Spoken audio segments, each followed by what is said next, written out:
Senhor,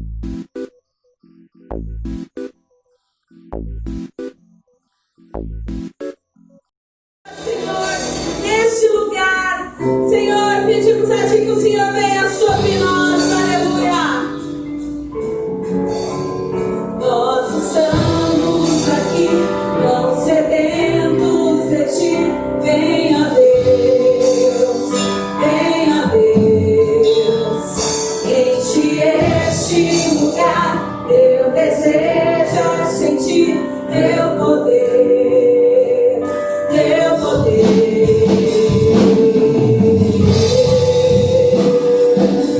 Aleluia. Venha sobre nós, ó Pai, estamos aqui sedentes da Tua presença. Nós estamos aqui, tão sedentos de Ti. Venha Deus, enche este lugar, eu desejo sentir Teu poder, Teu poder. Então vem me incendiar meu coração, é Teu altar. Quero ouvir o som do céu, Tua glória contemplar. Então vem me incendiar meu coração, é Teu altar. Quero ouvir o som do céu, Tua glória contemplar.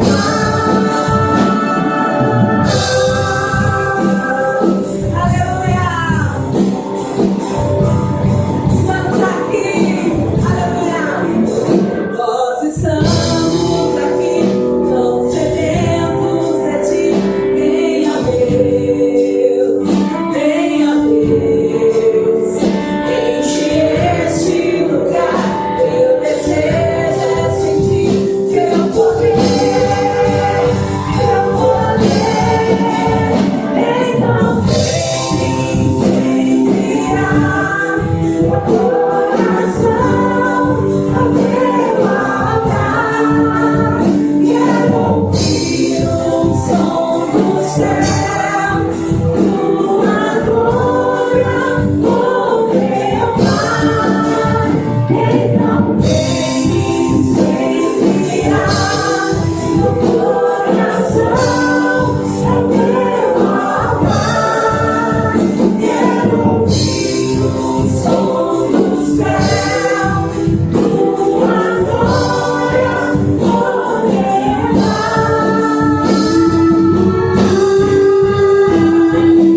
Santo, Deus, Senhor, venha sobre nós, ó Pai, como a chuva serena.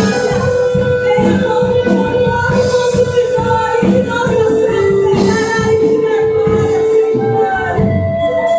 Te damos honra, te damos glória. Teu é o poder, pra sempre além. Te damos honra, te damos glória.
possamos ouvir a voz do Senhor.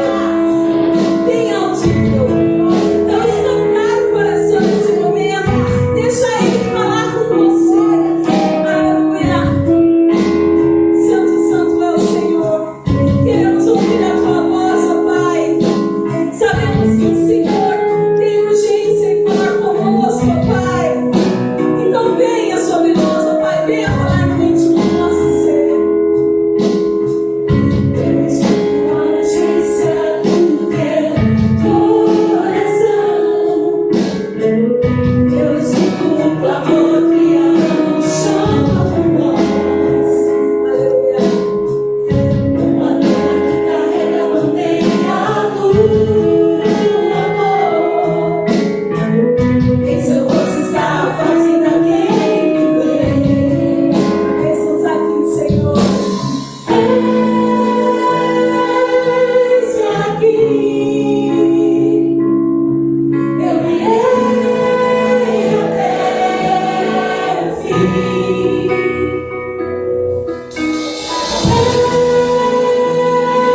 Eis-me aqui. Eu irei até o fim. Aleluia. Eu sinto a urgência do teu coração. Eu sinto o clamor que a nos chama por nós. Uma dor que carrega a bandeira do amor. Em seu rosto está a face daquele que vem. Estamos aqui, Senhor. Eis-me aqui.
você agradeça ao Senhor, que Ele sempre está conosco, todos os dias da nossa vida.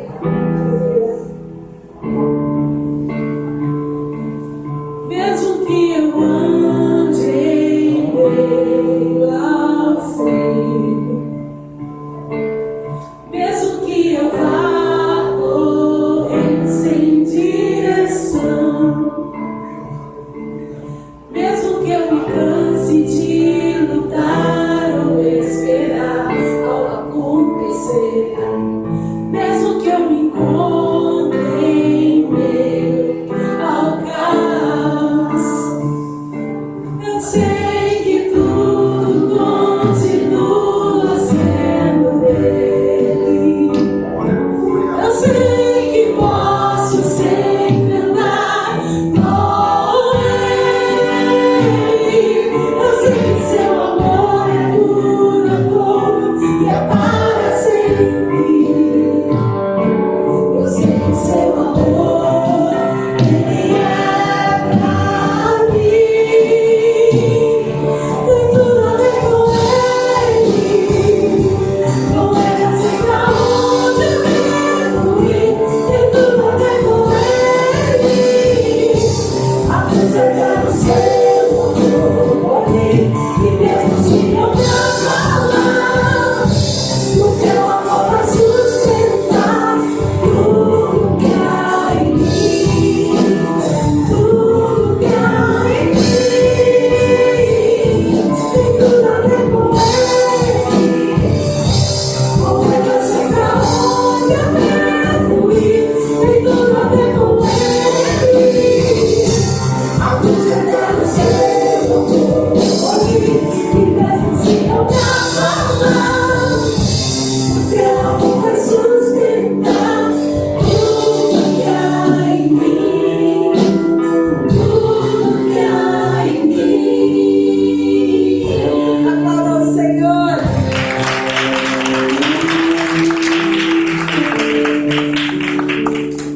Boa noite, paz seja convosco. Obrigado, Ministério de Música. Deus abençoe a mente de vocês.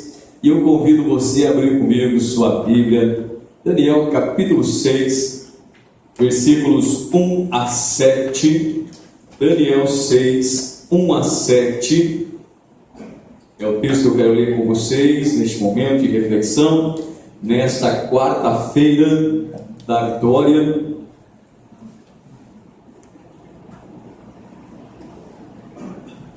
Daniel 6, 1 a 7.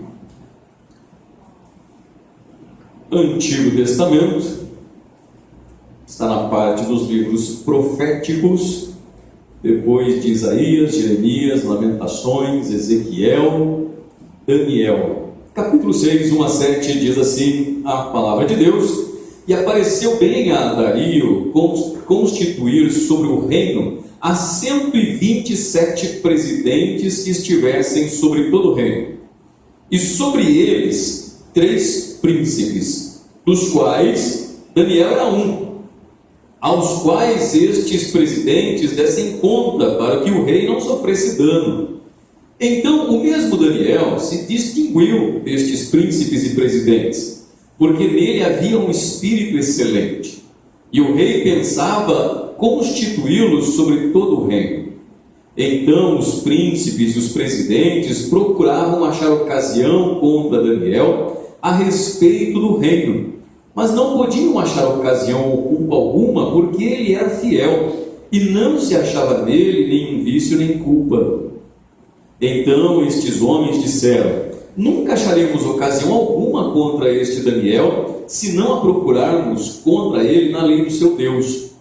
Então estes príncipes e presidentes foram juntos ao rei e disseram-lhe assim: Ó rei, vive para sempre. Todos os príncipes do reino, os prefeitos e presidentes, capitães e governadores, tomaram conselho a fim de estabelecerem um édito real e fazerem firme este mandamento. E qualquer que por espaço de 30 dias fizer uma petição a qualquer Deus, ou a qualquer homem, a não ser a ti, ó rei, seja lançado na cova dos leões. Feche os teus olhos, recline tua cabeça. Senhor Deus, em nome de Jesus, queremos te agradecer, louvar, bendizer, adorar o teu santo e bendito nome, ó Senhor, e reconhecer, ó Deus, o teu poder, graça e também, ó Deus, a tua misericórdia sobre as nossas vidas, ó Pai, pedindo sempre a tua orientação, a tua ajuda, tua graça, tua força, ó Deus, nos ajudando, Senhor, nesta caminhada, para que também, ó Deus, possamos vencer, ó Pai, os obstáculos, alcançar, ó Deus, as promessas e, acima de tudo, glorificar o teu nome, Senhor, quando alcançarmos cada uma delas. E também, ó Deus, enquanto lutamos, enquanto, ó Deus, conquistamos, que possamos, ó Pai, engrandecer o teu santo e bendito nome. Pedimos, ó Deus, que o Senhor fale conosco e que estas palavras sejam impactantes e transformadoras, que possa mudar a nossa mente, o nosso pensamento, a nossa forma de ver o mundo, que nos dê conhecimento, traga conhecimento à nossa mente, instrução ao nosso coração, e possa, ó Deus, nos moldar e influenciando nossa forma de ser. É a nossa oração, nossa gratidão, orando sempre em nome de Jesus. Amém. Graças a Deus. Irmãos, essa mensagem eu preguei ela durante a pandemia, quando a gente ainda estava somente aqui gravando, não estávamos fazendo culto presenciais, mas sempre tinha alguns irmãos aqui presentes, e eu preparei essa mensagem nessa época, nesse momento, ainda nos primeiros momentos da pandemia. Eu trouxe essa ministração cujo tema é quando nossa fé é posta à prova, quando nossa fé ela é provada. Porque é interessante que tanto Deus no Antigo Testamento quanto Jesus no Novo, ele colocava muitas vezes a fé dos seus servos, dos seus seguidores, dos seus adoradores, ele testava a sua fé, colocava em prova a sua fé. Por exemplo, Deus coloca a fé de Abraão em prova quando pede o seu filho Isaque em sacrifício. Jesus, da mesma forma, prova a fé dos seus discípulos na multiplicação dos pães, pedindo para que seus discípulos alimentassem aquela multidão. E João é o único evangelho que diz, que coloca esse acréscimo, esse dado. João é o único que diz que Jesus estava fazendo isso para provar, para testar a fé deles. Portanto, todo desafio, todo problema, toda dificuldade que a gente enfrenta pode se tornar uma prova da nossa fé. É uma forma da nossa fé ser testada, ser provada. Paulo já vai alertar a igreja em relação a isso. Quando uma tribulação nos alcança, quando uma tribulação se apresenta diante de nós, Paulo diz: se considere uma pessoa bem-aventurada quando você padecer diante de alguma tribulação. Padecer não é algo muito leve, quando você padecer. Por quê? Porque a tribulação ela vai começar a produzir certos elementos de caráter que vão levar você a ter fé, e vão levar você a produzir a fé, você burilar a sua fé, você trabalhar a sua fé, você purificar a sua fé através dos problemas da vida, das dificuldades da vida. Porque eu tenho dito várias e várias vezes que a fé ela não é um pensamento positivo e nem poder de palavras otimistas. Eu lembro que um dos primeiros livros que eu li quando eu me converti se chamava Há Poder em Suas Palavras, do autor Dom Gosset, da editora Vida. Um dos primeiros livros que eu li. E na época eu achei impressionante, porque eu ainda eram meus primeiros contatos com literatura evangélica. Há poder em suas palavras. Eu fiquei encantado com esse livro. Na época que eu li, era um grande best-seller. E se você perguntar para mim hoje: e pastor, funciona? Não. A não ser que seja seguida de atitudes positivas. Mas somente o ato de eu dizer alguma coisa não muda a realidade, não transforma a realidade, não altera as situações. O simples fato de eu dizer com muita força que aquilo que está acontecendo não está acontecendo. Por mais que a viúva, a mulher que teve lá o filho que morreu, disse vai muito bem, não significa que estava bem. Não significava que estava bem, ela só esperou a ocasião certa para dizer como é que a situação estava.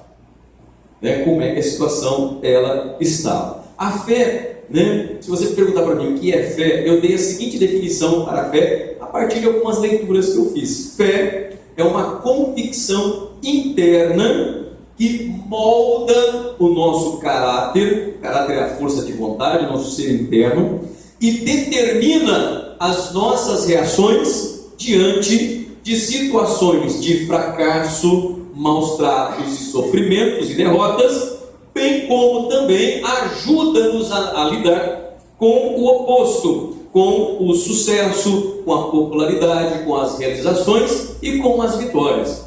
Porque para as duas situações precisamos de muita fé. Até o próprio Salomão vai dizer em Provérbios, ou em Eclesiastes, não me lembro agora, pede para Deus não lhe dar, Eclesiastes, nem pobreza, nem a muita pobreza, nem a muita riqueza. Porque ele diz, porque na muita pobreza eu posso blasfemar do Senhor roubando o que não me pertence. Mas também não dê a muita riqueza, porque eu acho que eu não preciso mais da tua ajuda e negue o seu nome. Então a fé, ela nos ajuda a manter essa constância, nesse momento de equilíbrio, mesmo nas situações ruins como nas situações boas. Como disse o apóstolo Paulo, eu sei lidar com qualquer situação e circunstância, tanto a ter fartura, quanto a padecer necessidade, tanto a ter em abundância, quanto a ter fome, tanto a ter saúde, quanto a estar doente, porque eu posso todas as coisas naquele que me fortalece. Ou seja, o que sustentava o apóstolo Paulo nos extremos da vida era a fé que era fortalecida pelo Senhor na vida dele. A fé que ele tinha em Deus o fortalecia e o ajudava a lidar com qualquer circunstância e dificuldade. Geralmente estão atreladas à palavra fé: tribulação, paciência. Aliás, tribulação não, deixa a tribulação de lado por enquanto. Está atrelado à fé: perseverança, paciência e esperança. Geralmente essas palavras estão associadas à palavra fé: perseverança, fé perseverante, a paciência, Deus conhece a paciência da vossa fé, e a esperança, que às vezes é tomada como sinônima de fé também.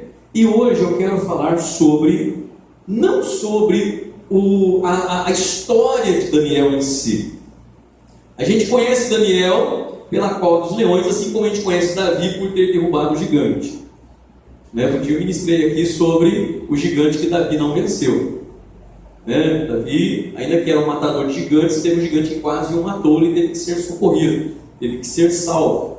Porque às vezes a gente não consegue lidar com algumas circunstâncias sozinhos, precisamos de ajuda, de apoio, de alguém que esteja do nosso lado, de alguém que nos ajude a lidar com algumas. Algumas a gente consegue, e algumas até são necessárias que a gente resolva sozinhos, mas nem tudo a gente resolve sozinho. Precisamos de pessoas que estejam do nosso lado, sejam amigos, sejam familiares, sejam parentes, que estejam do nosso lado, que a gente ajude e possa ser ajudado por eles. Tudo isso, meus irmãos, exige muito esforço. A fé não é algo que se alcança com muita facilidade, ela exige um esforço da nossa parte, requer uma certa disciplina, tanto externa quanto interna de nós, externamente, porque precisamos de ânimo, precisamos de vigor para poder lidar com as situações muitas vezes. E interna, para não permitir que os problemas da vida, as tribulações da vida, nos desanimem, nos desmotivem, tire de nós o poder de reação, o poder de reagir. E para mim Daniel é um exemplo dentre os muitos que a Bíblia nos ensina. Primeiro, porque Daniel é um exemplo de fé. Um dos maiores legados de Daniel é ser exemplo de fé. Em Hebreus 11:33 fala que pela fé alguns fecharam a boca dos leões, se referindo diretamente a Daniel, ainda que não cite o seu nome. Daniel é exemplo de um homem de fé, um homem que viveu situações adversas e conseguiu reverter as situações mais complicadas, mais difíceis que alguém poderia viver. Então a história de Daniel transmite a mensagem de que às vezes a vida nos lança situações desesperadoras quando a gente menos espera. A vida nos coloca às vezes diante de situações desesperadoras quando a gente menos espera. Algumas são esperadas, algumas a gente já começa a prever, mas tem algumas que nos pegam, como diz o ditado popular, de calças curtas, e muitas vezes causa um certo desespero, causa uma certa agonia, causa uma sensação ruim, uma sensação de finitude, uma sensação de que tudo acabou, uma sensação de que agora já era. Acontece com qualquer pessoa, com qualquer um de nós isso pode acontecer. E para Daniel, a cova dos leões foi uma situação de definição. Era uma situação de vida ou morte. Eu não creio que Daniel sabia o que iria acontecer com ele na cova dos leões, porque os seus amigos, Sadraque, Mesaque e Abednego, ao serem lançados na fornalha de fogo ardente, não sabiam o que iria acontecer com ele. Eles só disseram para o rei Nabucodonosor, quando disse: eu quero ver o Deus que vai livrar vocês da fornalha de fogo ardente. Eles disseram para o rei: o nosso Deus pode nos livrar, mas mesmo que não nos livre, não vamos adorar a sua imagem. Ele tem poder. Se ele vai fazer, isso depende dele, não depende de nós. A nossa vida pertence a ele, e o que ele fizer, nós recebemos.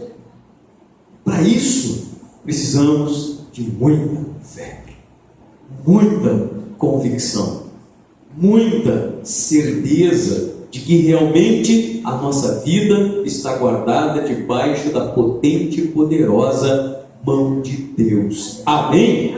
É fácil? Não. É possível? Sim.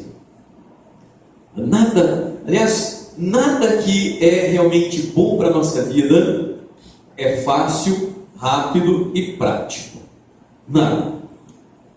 Tudo é um desafio e tudo é um processo. Nossa fé vai determinar a nossa reação diante dos obstáculos, diante da tribulação, ou de fuga ou de enfrentamento. Por isso nós precisamos ter algumas coisas que nos distinguam, nos diferenciem das demais pessoas. O crente tem que ser diferente. Ele precisa adquirir certas qualidades e habilidades diferentes da grande maioria das pessoas, tendo em vista que ele tem a ação do Espírito Santo dentro de si. E quais seriam estas características, estas habilidades que o cristão precisa desenvolver? Ou seja, quais são algumas marcas na nossa vida? Em Daniel haviam algumas marcas, eu coloquei pelo menos 6, só nesse trechinho aqui, 6 marcas que distinguiam Daniel. Porque no versículo 3 que nós lemos, de Daniel 6, vai dizer que o mesmo Daniel se distinguia desses 120 príncipes ou presidentes que o rei separou, 127, para tomar conta das suas 127 províncias. O mesmo Daniel se destacava, se distinguia, tinham habilidades e qualidades que nenhum outro tinha. Por quê? Porque havia nele um espírito excelente. Havia nele uma forma de ser que o distinguia das pessoas. Havia ele transparecia certas qualidades que nenhuma outra pessoa possuía. E algumas que eu destaquei só para a gente ter alguma noção, alguma ideia de quais seriam estas marcas que eram visíveis a ponto de todas as pessoas que o conheciam, até mesmo seus desafetos, reconhecerem nele estas marcas. Até quem não gostava dele, até quem queria prejudicá-lo, né? Sabia que ele tinha algumas marcas, até por isso gerava ciúme e inveja, né, desses outros príncipes e presidentes, porque queriam destruir a vida dele, porque invejavam por saber que o rei o colocaria ele sobre todos. 127 presidentes, 3 príncipes, e dos 3, Daniel somente abaixo do rei. E Daniel não era mais um jovenzinho, já tinha passado o reino da Babilônia, 70 anos, e agora quem estava dominando era Dario o Medo, né? Que era da Média, né? Da região da Média, que era chamado de Medos. E depois ainda nós vamos ter Ciro o Persa, e ele vai continuar lá, mesmo já sendo uma pessoa de idade, mas uma pessoa sempre requisitada, sempre consultada e sempre muito admirado pelos reis e governantes que tomaram ali a região da Babilônia. E quais seriam esses atributos de Daniel? Primeiro, a sua conduta estava acima de qualquer suspeita. Diz o texto que procuraram uma série de coisas na vida dele, mas não encontraram absolutamente nada na vida pública e política e pessoal de Daniel.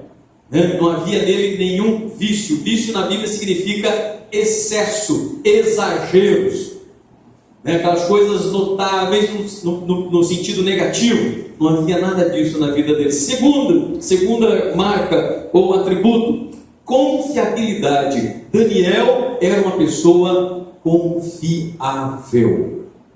Era uma pessoa digna de confiança. Ou seja, o que ele dizia, ele fazia. Ele não se metia, não se envolvia com coisas onde a falta de confiança era a regra. Daniel era um cara na dele. E depois de décadas, mantinha como característica, como marca, como atributo, ser uma pessoa digna de confiança, aquele em quem se pode confiar. Gente, como é gostoso a gente ter alguém na nossa vida digna de confiança, não é verdade? De saber que temos alguém que é digno de confiança. Não, confia porque essa pessoa é digna de confiança. Agora, duro quando você fala assim, mas aquela pessoa, é de confiança, seja alguém que vai prestar um serviço ou qualquer coisa do tipo. Aí você não quer mentir e não quer falar a verdade. Aí você fala assim, eu não conheço muito bem. Eu sei que faz, mas não sei, não conheço o trabalho. Por quê? Porque você não consegue ter confiança. É difícil. Não ser assim, não ter esse atributo, essa característica, essa qualidade. Terceiro, princípios morais. Ele tinha uma conduta ilibada, fidelidade, realizava o seu trabalho. E olha que ele tinha que lidar, na época de Nabucodonosor, o seu primeiro cargo era lidar com pessoas de várias religiões diferentes.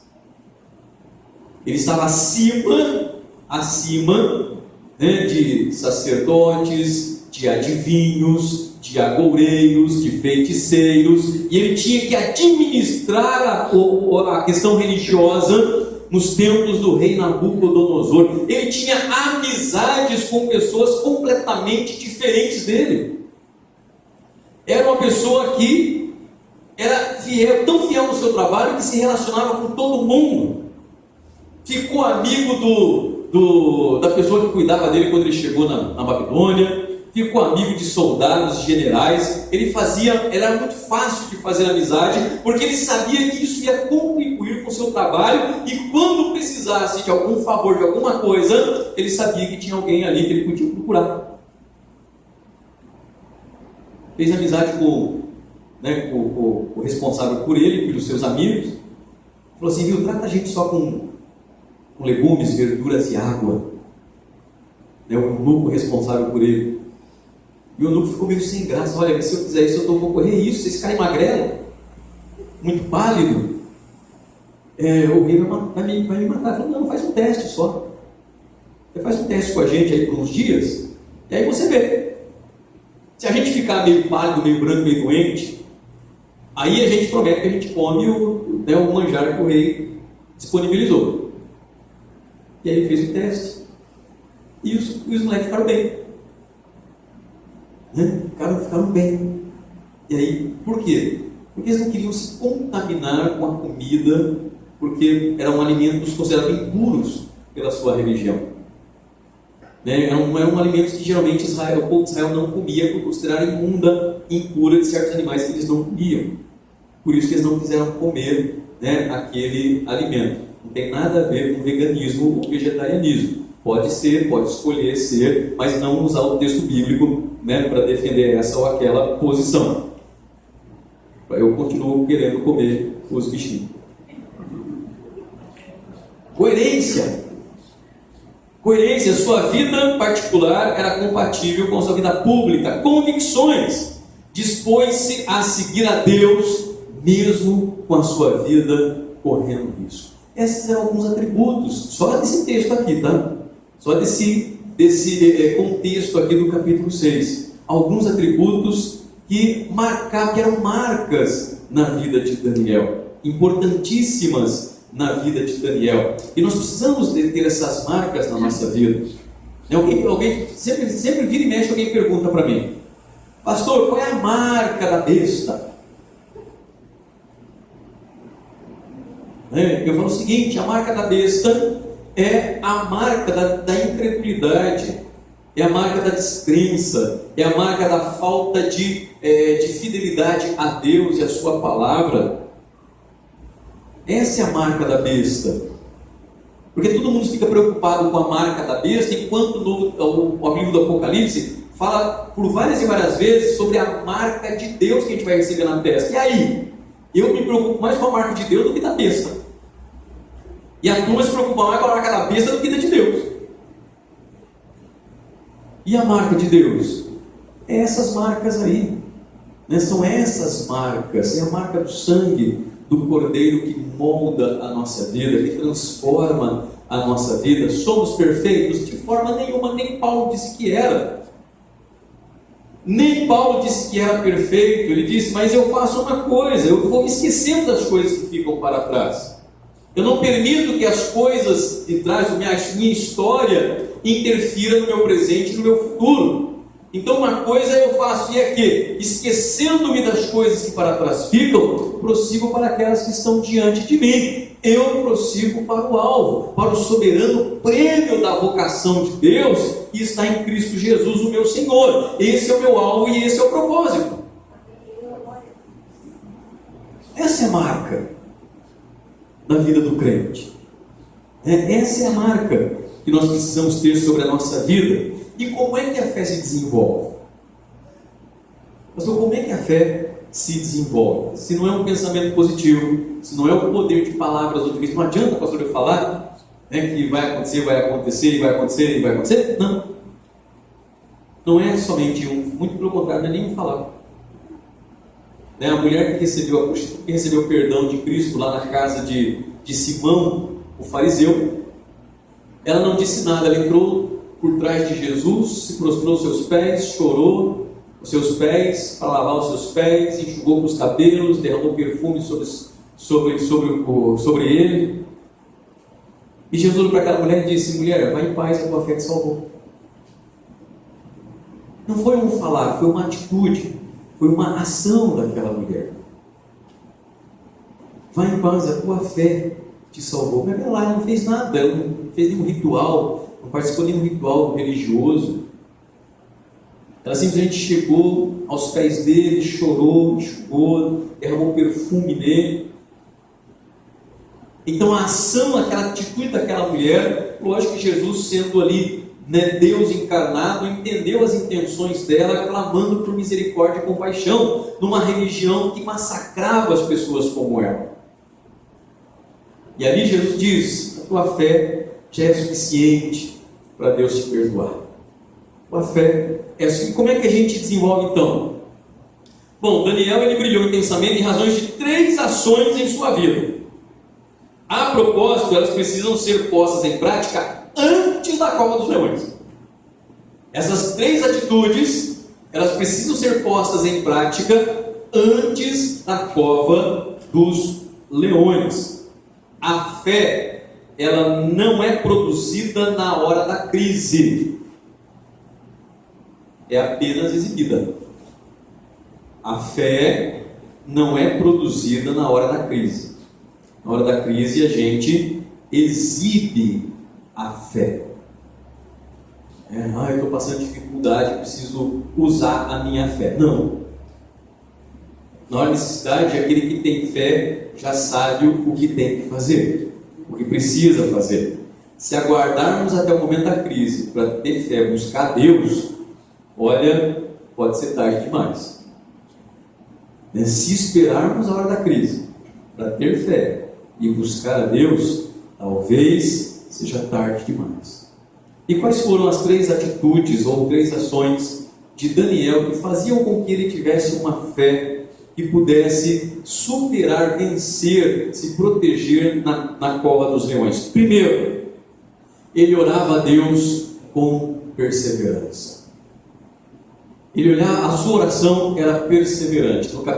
Aqui mesmo no capítulo 6, versículo 10, diz a Bíblia que Daniel orava todos os dias, 3 vezes ao dia, como era o seu costume, ou como se ele costumava fazer, ou ainda como era o seu hábito. Daniel cultivava o hábito de orar a Deus todo dia, 3 vezes ao dia. Não é uma doutrina, viu? Não é uma doutrina, não. Está contando um episódio, né? O livro está contando um episódio específico da vida de Daniel. Não significa que o crente tem que orar 3 vezes ao dia. Pode orar mais, pode orar menos. O importante é você ter uma vida contínua de oração. Amém? Daniel não buscava Deus só na hora da dificuldade. A oração para Daniel não era o último recurso. O nosso mal é achar que a oração é o último recurso. Quando tudo vai mal, então eu oro. Como se a oração fosse uma espécie de simpatia. Não, oração é intimidade com Deus. Oração não é uma coisa mágica, né? Não é uma coisa, né, que envolve a magia, né? Eu vou orar e vai acontecer. Não, a oração é se abrir para Deus, se rasgar diante dele, né? Expor a sua vida a Ele. Seja agradecendo com a atitude de ações de graça, é uma oração. Seja pedindo, é uma oração. Seja clamando, é uma oração. Ele fala sobre várias formas de buscarmos a Deus, com petições, com súplicas, com roubos, com ações de graça, vai dizer Paulo. E o mesmo Paulo vai dizer que a gente tem que fazer isso o tempo todo, a todo instante, a todo momento. Como é que a gente conhece alguém? Conversando com ela. Quanto mais a gente conversa com alguém, mais a gente vai conhecendo. Mais os laços se estreitam.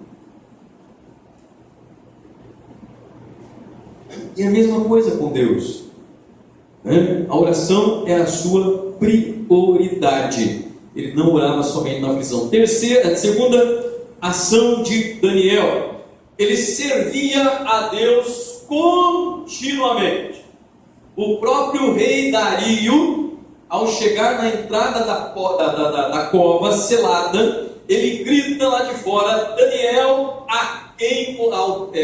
Daniel, você que serve a Deus continuamente, será que esse Deus que você serve continuamente te livrou da boca dos leões? Ele servia a Deus continuamente. Toda a sua obra era como se fosse um tributo a Deus. O Paulo vai dizer isso. Quando você estiver trabalhando, servindo ao seu Senhor, não faça à vista dos homens para que os homens vejam que você está trabalhando. Está aí hoje, então hoje eu tenho que trabalhar direitinho. Eu lembro que antes de me converter, eu era bem jovem, eu tinha 15 anos, trabalhava na usina, e a gente aprende com os mais velhos. O errado é mais fácil de aprender do que o certo. Então, quando o supervisor saía, o pessoal fazia o quê? Puxava uma escrivania, uma mesa lá, uma escrivania, para o meio da sala e fazia uma roda de truco. E ficava lá. Procurava dar uma adiantada no trabalho, no serviço do dia, fazer bem rapidinho, para quando chegasse, e ficava lá 2, 3, 4 horas jogando truco. E um molecão de 15 anos, no meio do pessoal mais adulto, achava o máximo. Deixava o office boy olhando na janela, né, para ver se a Toyota do supervisor chegava, a escritório de topografia, né, tinha aquela parte de desenho topográfico, e ficava lá jogando. E aí às vezes o chefe nem vinha no dia lá, passava quase o dia inteiro jogando. Quando eu me converti, e alguém falou desse texto de fidelidade, nunca mais eu fiz.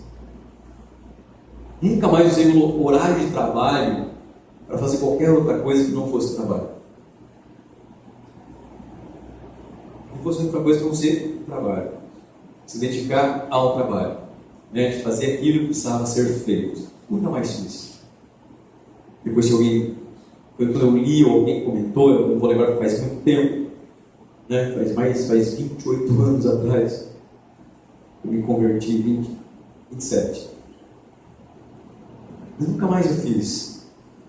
E Deus tem me abençoado, né? Tem me abençoado nessa área. E Daniel servia a Deus continuamente. Paulo diz: não faça tudo para ser visto pelos homens, faça como se estivesse fazendo para Deus. Por quê? Por que Paulo está dizendo isso? Porque, meus irmãos, tudo que a gente faz e focando realmente algo que seja para a glória de Deus, a gente começa a colocar isso em prática em todas as áreas da nossa vida. Em todas as áreas da nossa vida. E isso vai ficando cada vez mais prazeroso. Por mais que não seja algo que a gente goste de fazer, a gente começa a gostar de estar fazendo. É um negócio absurdo, né? É um negócio. E aí, sabe o que acontece? Deus começa a nos colocar em situações de que a gente realmente gostaria de estar fazendo, realizando, e assim por diante, né? Daniel não servia a dois senhores, não comprometeu as suas convicções. E qual a última ação de Daniel? Que é importante para desenvolvermos a fé. Confie em Deus conscientemente. Daniel venceu, superou a cova dos leões, porque diz lá o versículo 23, porque ele creu no seu Senhor. Confia em Deus, coloca nele a sua vida, a sua confiança. Por várias e várias vezes a Bíblia diz: não temas. Não significa que a gente não deve ter medo em hipótese alguma, de maneira alguma. Mesmo Davi, que escreveu o Salmo 23, ainda que eu passe pelo vale da sombra da morte, não temerei mal algum, porque ele estava extasiado e grato a Deus por muitas conquistas, muitas vitórias, muitos livramentos. Em outras situações, ele mostra um pouco de temor diante de algumas situações da vida, clamando por socorro, falando das suas aflições a Deus. Mas quando a Bíblia diz: não temas, não deixe que o medo controle a sua vida a todo tempo e a todo instante, que cada problema te coloque para baixo, que cada problema, né, te tire de você o poder de reação, que cada problema pareça algo maior do que realmente é. Mas confiar em Deus. Ele creu. De que forma? A minha vida está nas mãos de Deus. Mas antes de ir para a cova, tinha todas essas habilidades, todas essas ações, ele já fazia. Orava a Deus com perseverança, servia a Deus continuamente e confiava conscientemente em Deus. Daniel decidiu confiar em Deus, independente das consequências. Isso exige coragem e firme convicção. Coragem e firme convicção. E para terminar, essa atitude de Daniel exerceu uma visível influência no rei Dario. Quando Dario gritou se Daniel estava vivo, talvez sem nenhuma expectativa, porque até parece assim que ele foi lá só para desencargo de consciência. Daniel, será que porventura o Deus a quem você continuamente serve tenha podido te livrar da cova dos leões? E aí, para sua surpresa, uma voz lá de dentro dizendo: ó rei, vive para todo sempre. O meu Deus não achou culpa nenhuma, tanto em relação a ele mesmo, quanto em relação ao Senhor, e ele enviou o seu anjo e fechou a boca dos leões. E aí o rei ficou tão feliz que fez um decreto, está lá no final, versículos 23 a 28, 25 a 28. Ele fez um decreto, dizendo assim: a partir de hoje, todas as minhas províncias, todas as nações que eu conquistei, vão temer o Deus de Daniel, porque ele verdadeiramente é o Deus vivo. Aquele momento fez, aquele testemunho de Daniel fez com que todas as 127 províncias dominadas pelo Império Medo-Persa crescem e temessem o Deus de Daniel e soubessem que realmente ele era Deus vivo, ele verdadeiramente salva. Amém? É esse Deus, meu querido irmão e querida irmã, que você serve. E você é o mesmo Deus. Pastor, mas eu ainda tenho muita dificuldade, eu ainda me sinto muito pequeno, muito diminuído. Não é essa a questão. Não é essa a questão. A questão é: você crê? Aprenda a confiar e deixe que o mais Ele fará na minha e na sua vida. Se coloca de pé, quero orar com você neste momento. Orar com você neste momento, porque eu tenho o hábito de dizer que é hábito mesmo, né? Às vezes tem pregações que eu faço aqui, tem pessoas que falam assim: nossa, pastor, o senhor falou só comigo hoje? Eu falei: não. De maneira assim, lógico que eu falei com você especificamente porque foi de Deus. Mas não somos, entre aspas, privilegiados no nosso sofrimento, nas nossas lutas e dificuldades. Deus fala com cada um de uma maneira muito especial e única, através da pregação. É a forma com que Ele trata, é a forma com que Ele lida com a gente. Tudo isso que foi dito, tem algo que não serviu para um, mas serviu muito para outro. É interessante quando alguém fala assim: nossa, pastor, olha aquela frase ou aquilo, olha, foi direto no meu coração. Mesmo o culto da pessoa vai destacar outra coisa bem diferente do que foi dito. E Paulo diz: preste atenção em tudo, retém aquilo que vai ser bom para a sua vida. Analisa tudo, retenha o que foi bom para a sua vida e deixa Deus operar, deixa Deus fazer. Qual é a sua necessidade? Deus vai supri-la. Amém? Creia. Se a sua vida está debaixo da mão de Deus, e está, somente confia nele. A cova dos leões está aberta, os leões estão rugindo, os inimigos querem te jogar lá dentro e vão te jogar lá dentro. Creia, e Deus enviará o seu anjo e vai fechar a boca dos leões. A noite vai passar, e quando o dia chegar, a pedra será removida, os inimigos destruídos e você exaltado, e o nome de Deus reconhecido. Feche os teus olhos, recline a tua cabeça. Senhor nosso Deus e Pai Celestial, em nome de Jesus nós queremos agradecer, sempre sermos gratos ao Senhor. Nem sempre a situação é favorável, nem sempre a situação ela é confortável, mas como aprendemos hoje, ó Deus, a fé não é algo que eu acesso na hora da crise, é algo simplesmente que eu evidencio, que eu demonstro na hora da crise, sabendo, ó Deus, que muitas delas talvez sejam provas da parte do céu, que o Senhor esteja provando a nossa fé, a nossa fidelidade, a nossa confiança. Mas, ó Deus, a Tua palavra nos diz que o Senhor prova para nos aprovar. E que nós, ó Deus, possamos ser aprovados.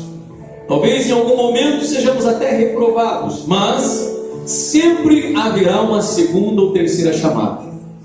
Até o momento em que o Senhor colocará em nós o carimbo de aprovação e recebermos, ó Deus, a bênção que suprirá a nossa necessidade. Meu Pai, a nossa vida está debaixo das Tuas mãos, como tudo aquilo que o Senhor nos permitiu conquistar, que o Senhor nos permitiu construir ou realizar.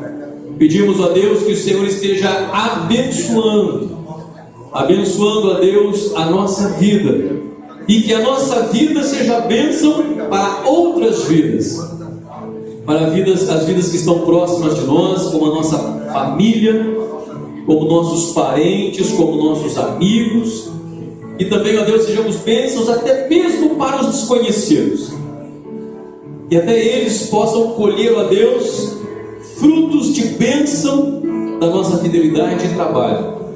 Meu Pai, que a cura não seja nem algo que a gente busque, mas coisas que aconteçam no nosso dia a dia.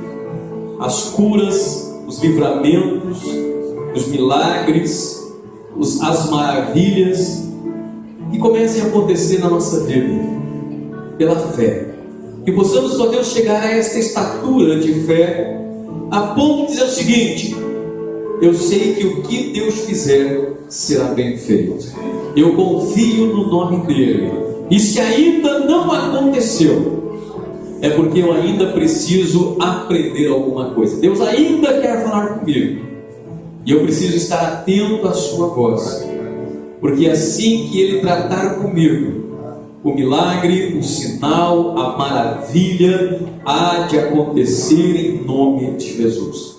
Meu Pai, visita cada um, visita cada necessidade, e opera, ó Deus, um milagre de uma maneira muito sublime e especial. É a nossa oração, é a nossa gratidão, orando e agradecendo em nome de Jesus. Amém. Amém. Você pode dar uma salva de palmas ao Senhor? Tem algo preparado para nós? Vamos louvar ao Senhor. Toda vez que a minha fé é provada, Faça disso uma oração na sua vida. Tu me dás a chance de crescer. É uma grande oportunidade de Deus para a nossa vida.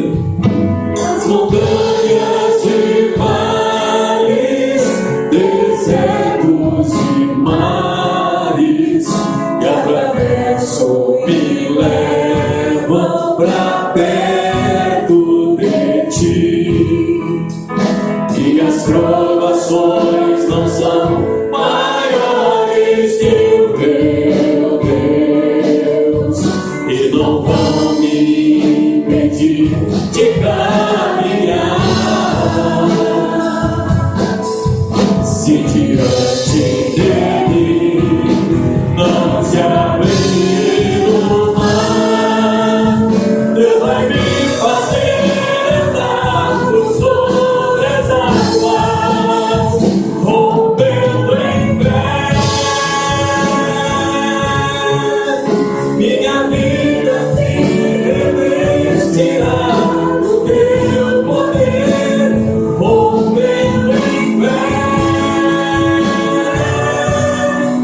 Ousadia vou mover sobrenatural,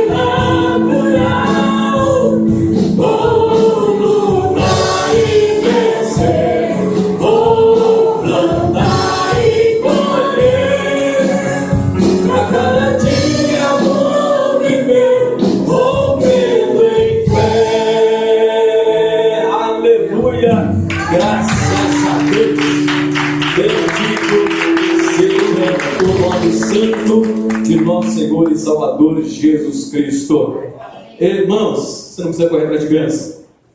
Amém? Há uma das grandes promessas de Deus na vida daquele que crê, é que as bênçãos nos perseguem e nos alcançam. Então, se a gente está correndo atrás, a gente está fazendo errado. A gente está parecendo aquele cavalinho de carrossel. Dá volta, não volta, não chega a lugar nenhum. A promessa é: e todas estas bênçãos vos perseguirão e vos alcançarão. Dá essa chance para Deus. Deixa Deus fazer a obra dele. Amém? Graças a Deus.